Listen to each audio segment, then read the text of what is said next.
सियासी मतभेद से अलग राजनीति का एक दूसरा पहलू भी होता है। वो पहलू आज रविवार को दरभंगा में देखने को मिला। बीते दिन शहर के आयकर चौक पर जिस तरह से मशाल जुलूस को लेकर हिंदू संगठनों और भारतीय जनता पार्टी के कार्यकर्ताओं के साथ पुलिस की झड़प हुई थी, उस झड़प में कई नेता और कार्यकर्ता चोटिल हैं और डीएमसीएच में इलाजरत हैं। जहां राष्ट्रीय जनता दल के नेता भोलू यादव अचानक चोटिल नेताओं और कार्यकर्ताओं का हाल जानने पहुंच गए। उन चोटिल नेताओं के प्रति भोलू यादव ने अपनी संवेदना व्यक्त की और इस घटना पर अफसोस जताते हुए क्या कहा है वो आपको सुनाते हैं। देखिए, हम लोग तो पहले आपको बताना चाह रहे हैं कि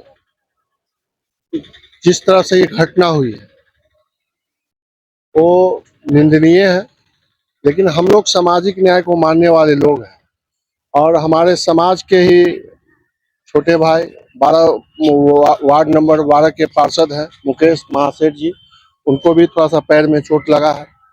उनको हम लोग मिलने आए क्योंकि हम लोग सामाजिक न्याय को मानने वाले लोग हैं।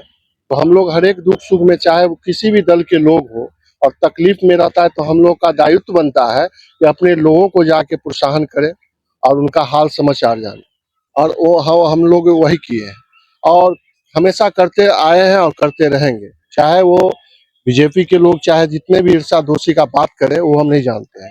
और बात रहा आप किसी मंत्री का नाम करते, हम उसको नहीं जानते हैं, लेकिन ये कहना चाहते हैं कि संविधान से मंत्री और विधायक बनते हैं, संविधान से मतलब उनका सरकार से संविधान नहीं बनता है। तो संविधान जो कहता है उसी को प्रशासन ने फॉलो किया है।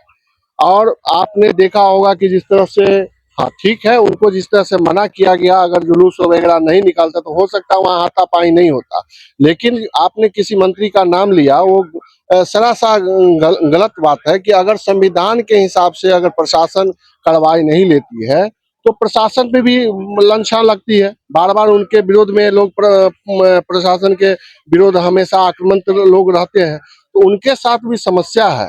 इस संविधान में जो चीज दिया गया है और किया गया है उसके हिसाब से उनको चलना है। ये बताइए, सोशल मीडिया पे और हर जगह यही खबर चल रहा है कि सरकार में रहते हुए बीजेपी के कार्यकर्ता पर लाठी चल गया, क्या मानते हैं?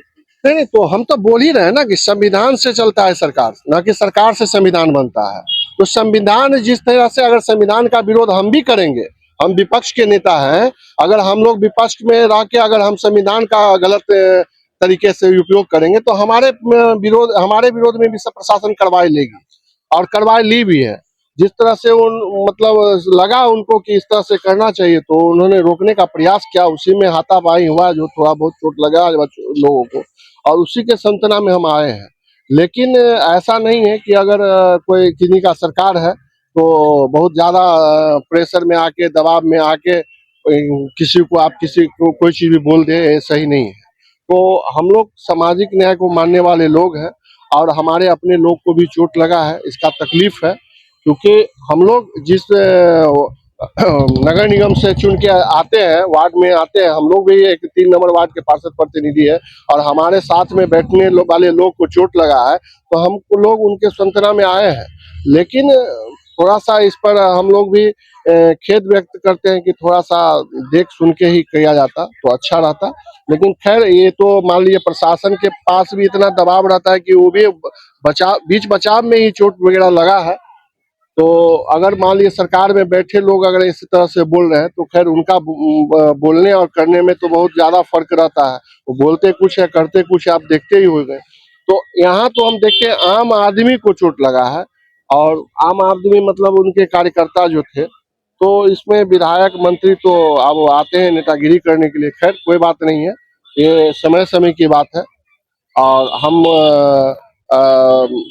जितने भी लोग चोट लगे हैं उनके लिए भगवान से प्रार्थना करते हैं कि इन लोग को स्वस्थ करके जल्दी से जल्दी अपने अपने घर जाए। हम लोग के साथ बैठने वाले उठने वाले लोग हैं और हम लोग विपक्ष में रहते हुए भी हम कामना करते हैं भगवान से ये लोग जल्दी स्वस्थ हो जाए, अच्छे हो जाए और फिर से पूर्णतः जिस तरह से राजनीति कर रहे हैं उस तरह से करते रहे, यही कामना है। बहुत बहुत धन्यवाद आप लोग को भी।